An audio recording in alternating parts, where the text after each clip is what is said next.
Hollywood Reporter 29th Annual Key Art Awards is proud to present this year's recipients of the Pioneer Award for Lifetime Achievement in Marketing, Publicity, and Advertising. Fred Goldberg, Richard Kahn, Sam Kaiser, Richard Lederer, and Jonas Rosenfield.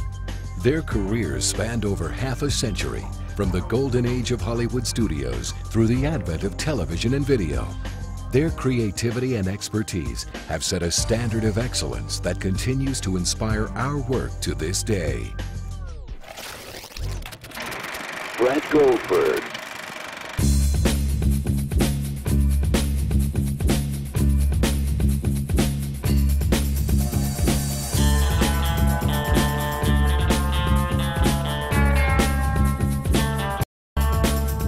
With a career encompassing almost half a century at such studios as RKO, United Artists, Orion, and Columbia, Fred Goldberg was responsible for the advertising, publicity, and promotion of nearly 400 films.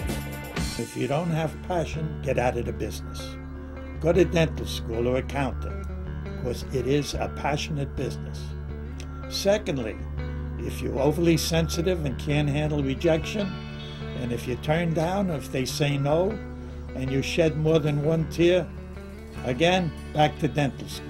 Finally, you need some talent, and that's important. Richard Kahn.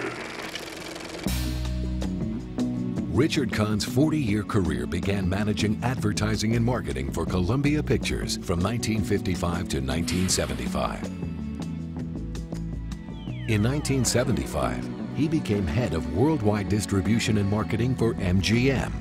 Richard was a former president of the Academy of Motion Picture Arts and Sciences, where he created the Academy Award Nominees Luncheon, a Hollywood tradition in its own right. Closest we ever came to pitching a perfect game was The Way We Were. Everything just kind of locked into place. There was a title that no copy line could ever improve upon. The chemistry between the title of the picture, The Way We Were, and those two stars, Streisand and Redford, it was almost nuclear. If you can hang your hat, hang your marketing campaign on a film's title, you're more than halfway home. Sam Kaiser. With over 1,000 campaigns to his credit, Sam Kaiser created some of the most recognizable key art in history, including the look of Marlon Brando's wet and torn t-shirt for A Streetcar Named Desire, and Frank Sinatra's signature tilted hat for Pal Joey. Sam also wrote some of the most memorable copy lines.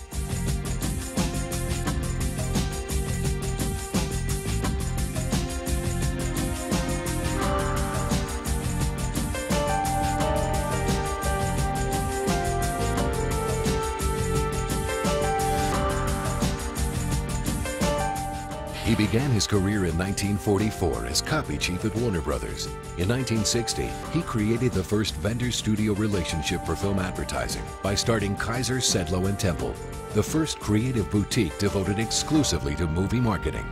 Sam Kaiser was an inspiration to those who worked with him and to those who came after him. I got a big kick out of what I was doing.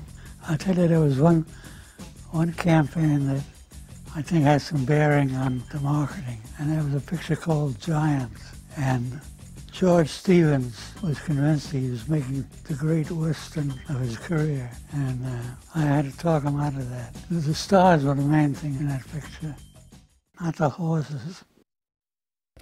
Richard Lederer. Richard Lederer supervised the campaigns for some of the most controversial and successful films in movie history, including Bonnie and Clyde and Who's Afraid of Virginia Woolf.